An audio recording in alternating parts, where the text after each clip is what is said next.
সারাক্ষণ খুঁজছিস জিব্বার মজা, রাস্তার ঝালমুড়ি খাজার গজা। তোর চোখ চক চক ডাল পড়ি পেলে, সমুচার সিঙ্গার চুপ চাপ তেলে। বার্গার চটপটি ফুচকার ঝালে, পেয়েছে কি ভালো কিছু কেউ কোনো কালে। বন্ধুরা মিলে মিশে খেতে যদি যাস, ফ্রেঞ্চ ফ্রাই নামে কিনা আলু ভাজা খাস। তোদের নিয়ে তো দেখি অদ্ভুত জ্বালা, বিরিয়ানি শুনলে মুখে আসে লালা। খাওয়া শেষে হয়রান কোল্ড ড্রিঙ্কস খুঁজে, হাবি জাবি খাচ্ছিস নাকে মুখে গুজে। খাওয়া ভালো মানে ভালো, পুষ্টির গুণে কিরে তোর কেন মুখ কালো এই সব শুনে। ভিটামিন মিনারেল শর্করা দেহ, মাপ মতো আমিষটা খেত যদি কেহ। টেনশন নাই তার স্বাস্থ্যটা নিয়ে, খা খা হাবি যাবি আর কত খাবি। এসব খেয়ে শেষে কি হবি ভাই।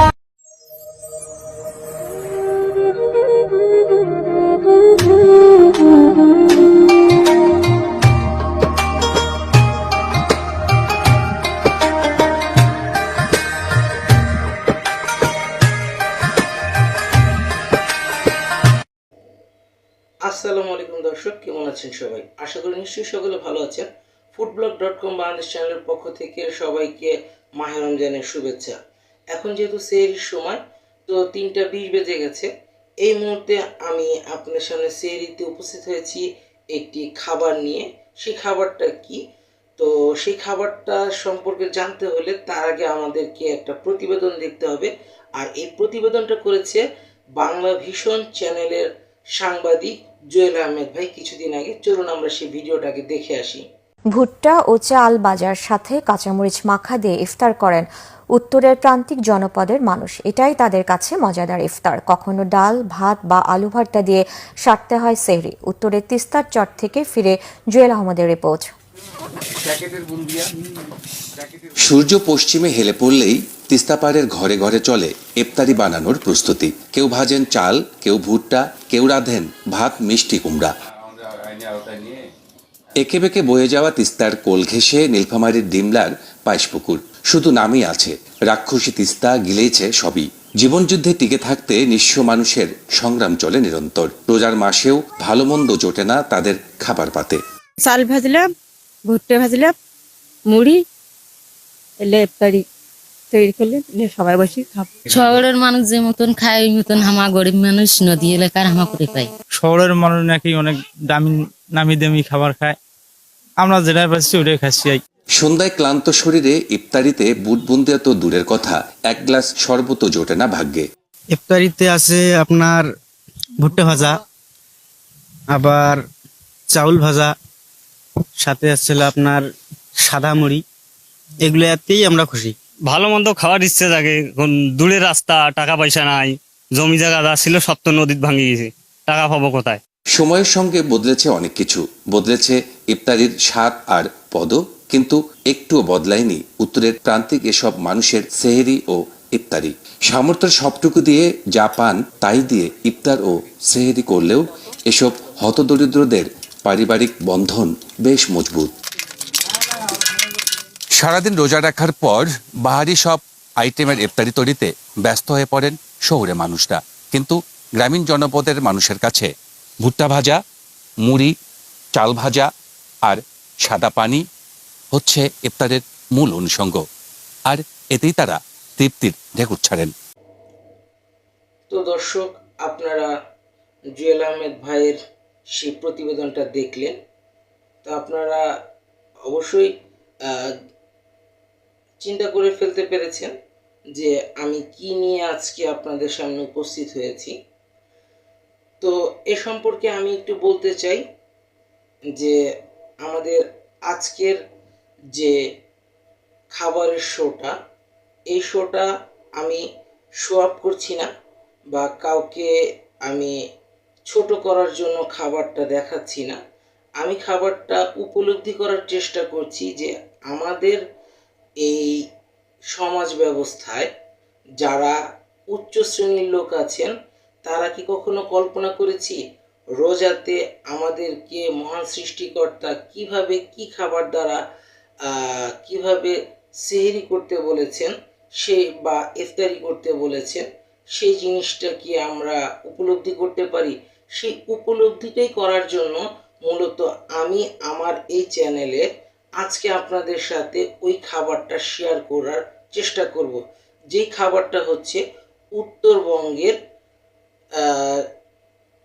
তিস্তাপাড়ের যারা মানুষ আছেন, যারা রংপুরে থাকেন, সেই চরাঞ্চলের বাসিন্দারা, আপনারা প্রতিবেদনতে নিশ্চয়ই দেখেছেন যে তারা ইফতারি বা সেহরিতে কি খাবারটা খেয়ে থাকে। যেহেতু শুনেছেন তারা ইফতারিতে তাদের তেমন আহামরি কোনো খাবারের ব্যবস্থা তারা করতে পারে না। বিশেষ করে তাদের খাবারের জাতসই সামান্য কিছু উপকরণই থাকে। আর সেই উপকরণগুলো আমাদের মতো এলিট শ্রেণী যারা আছে বা আমাদের মধ্যবিত্ত হাই শ্রেণীর যারা আছে, যারা আমরা এই শহর কেন্দ্রিক, তারা ইফতারিতে ভারী আইটেম খেয়ে থাকি। কিন্তু তারা কিন্তু খুবই কষ্ট করে এবং তারা পরিশ্রম করে। তাদের নুন আনতে পান্তা পোড়া একটা অবস্থার মতো পরিস্থিতি, যেটা আমাদের সমাজে প্রচলন আছে। কিন্তু সেই মানুষগুলা কত কষ্ট করে যে রোজা রাখে এবং রোজার পাশাপাশি তারা সেহরিতে যে খাবারগুলো খায়, সেগুলাই আমি আজকে আপনাদের সাথে তুলে ধরার চেষ্টা করছি। তো ওয়েলকাম টু আমাদের আজকের শো। তো আমি সেই উপকরণগুলোই নিয়েছি। এখানে দেখতে পাচ্ছেন যে আমার হাতে গ্রামের সেই হাতে ভাজা মুড়ি এবং এইখানে দেখাচ্ছি আমি আপনাদেরকে, একটু দেখেন। এই যে এটা হলো চাল ভাজা এবং এখানে হচ্ছে চিড়া ভাজা, আপনারা দেখতেই পাচ্ছেন। সেই সাথে এখানে আছে ভুট্টা ভাজা, যেটাকে আমরা শহরের মানুষ বলি পপকর্ন। আর এখানে দেখতে পাচ্ছেন সরিষার তেল,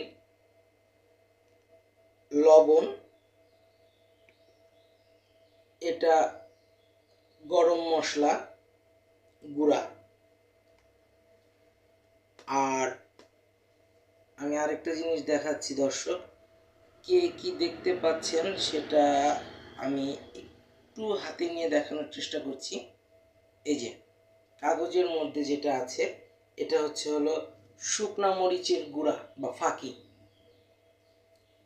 আর এইখানে আছে আপনার পেঁয়াজ, কাঁচা মরিচ আর ধনেপাতা।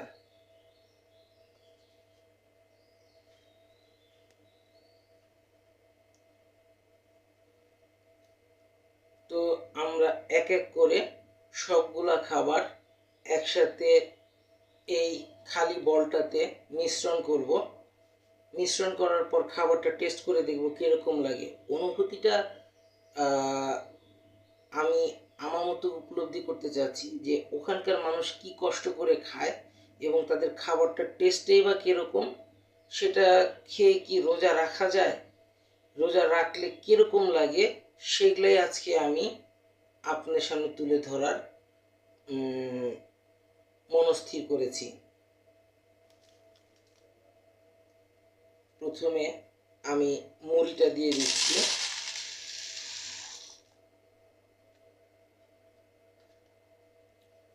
এবং এখানে চাল ভাজা আছে, সেটাও আমি দিয়ে দিলাম।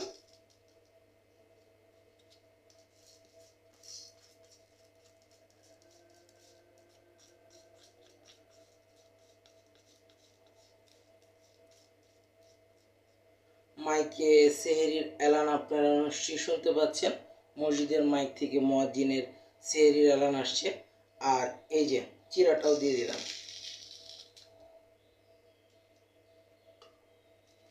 এবং সেই সাথে আমি এখানে এই যে পপকর্ন, যেটাকে ভুট্টা ভাজা বলে, এটাও দিয়ে দিচ্ছি।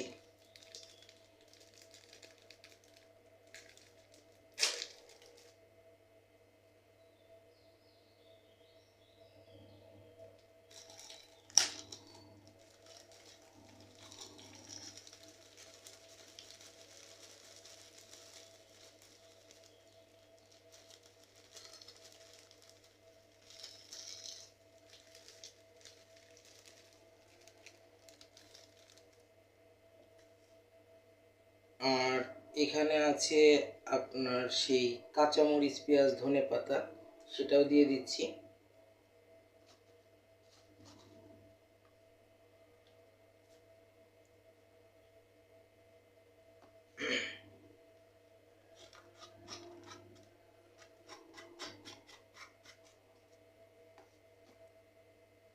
এখন দিয়ে দিচ্ছি সেই মরিচের ফাঁকিটা।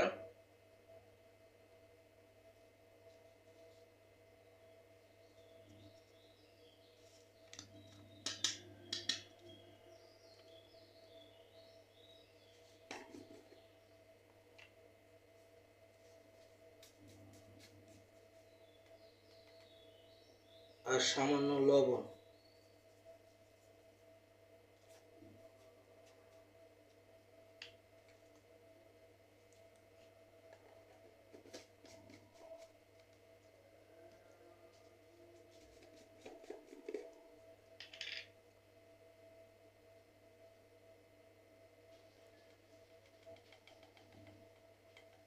আর সামান্য সে গরম মশলার গুঁড়াটা।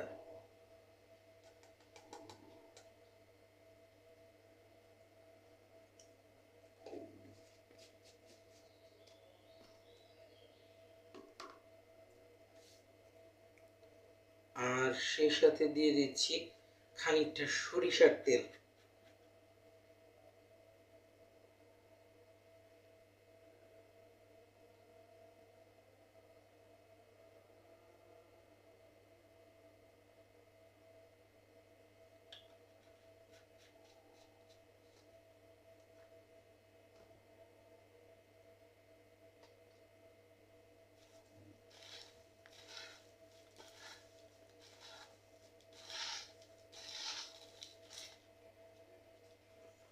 দর্শক দেখতেই পাচ্ছেন আপনারা, আমি পুরো সব কিছু একসাথে মাখানোর চেষ্টা করছি। বলটা পরিমাণে ছোট হয়ে গেছে, খাবারের পরিমাণটা একটু বেশি, মানে বলের সাইজটা আর কি ছোট, খাদ্যর পরিমাণটা বেশি।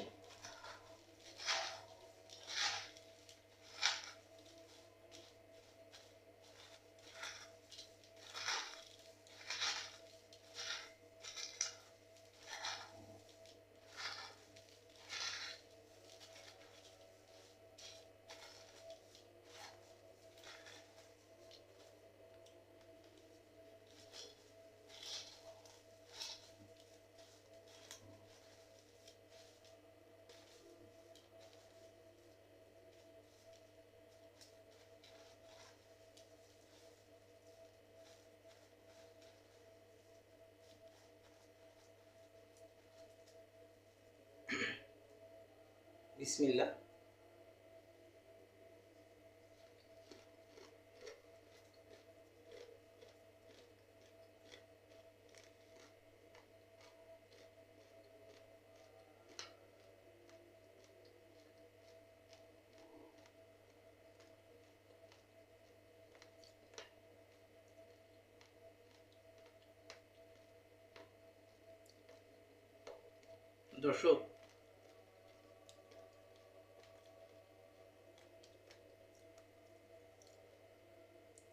দর্শক আমি কি বলবো, আমি খাবারটা খাওয়ার পর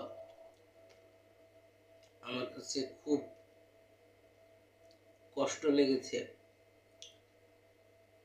আমাদের সমাজে এখনো কিছু মানুষ অসহায় আছে যারা খুব খাবার খাওয়া বা খাবার জোগাড় করার জন্য খুব কষ্ট করে, এবং খাবারটার টেস্ট যদি বলা হয়, টেস্ট মোটামুটি মাশাআল্লাহ খারাপ না, কিন্তু রোজা রাখার জন্য বা রোজা রাখার পরে ইফতার বা সেহেরিতে এই খাবারটা খেয়ে আমার ওপিনিয়ন্স বলছি, কোনো মানুষ সুস্থ থাকতে পারে না।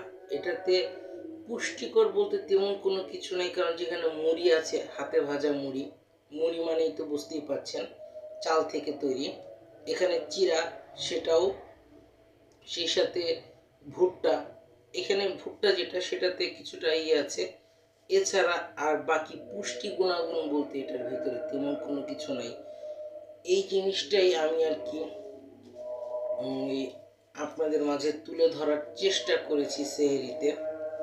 জানি না কার কিরকম লাগছে বা কিরকম লাগবে।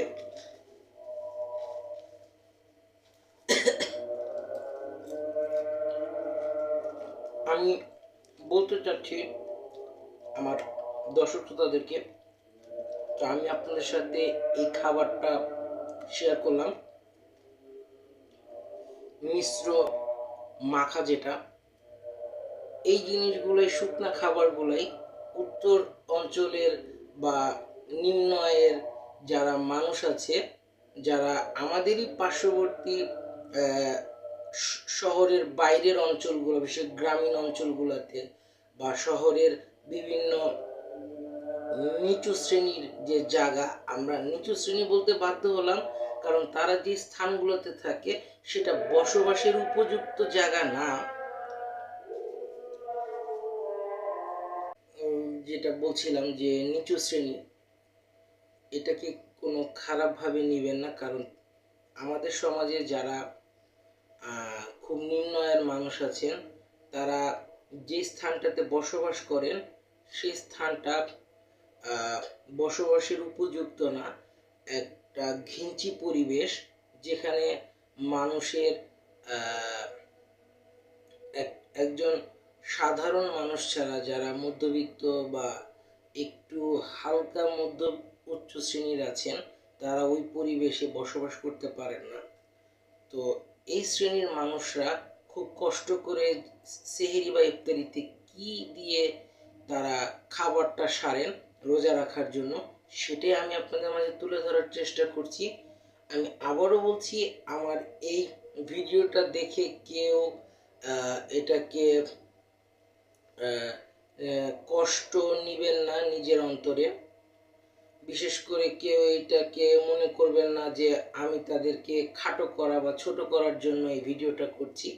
আমি শুধুমাত্র আমার উপলব্ধি করার জন্য যে এই মানুষগুলা আমাদেরই পাশে থাকে, তারা কি দিয়ে সেহরি বা ইফতারি করে, সেটা খেতেই বা কিরকম লাগে, সেটাই আমি উপলব্ধি করার জন্য আজকের এই আয়োজন।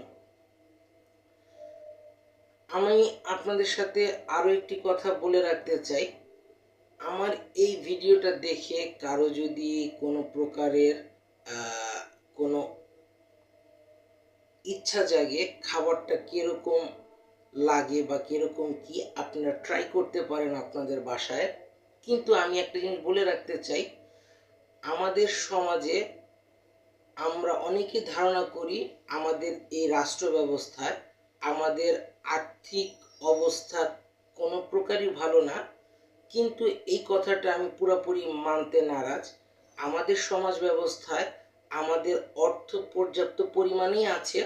বিভিন্ন দেশে বা বিভিন্ন বাইরের কান্ট্রিতে বিভিন্ন বিগত সরকারের আমলগুলোতে টাকা পাচার হয়েছে, এটা সত্য, কিন্তু আমাদের সমাজে এখনো যে পর্যাপ্ত পরিমাণে টাকা আছে, মানুষ যে এখনো না খেয়ে জীবন পার করছে না, তারপরেও যে কষ্টসাধ্যের ভিতরেও মানুষ এই খাবারগুলো যে ট্রাই করার চেষ্টা করছে যার যার সামর্থ্য অনুযায়ী, সেখান থেকে আমি অন্তত পক্ষে বিশ্বাস করি আমাদের টাকা পরিমাণ কম হতে পারে, কিন্তু ইউটিলাইজড যেটা যেখানে প্রয়োগ করার কথা সেই জায়গাটাতে ঠিক মতো প্রয়োগ হচ্ছে না বা ব্যবহার বিধি হচ্ছে না, যে কারণে আমাদের এই দেশে এখনো অভাব নামক জিনিসটা লেগে আছে।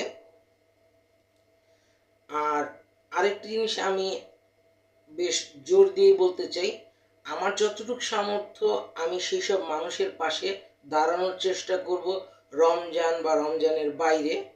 এটা আমি আমার চ্যানেলে শো আপ করার চেষ্টাও করি না বা চেষ্টা করব না।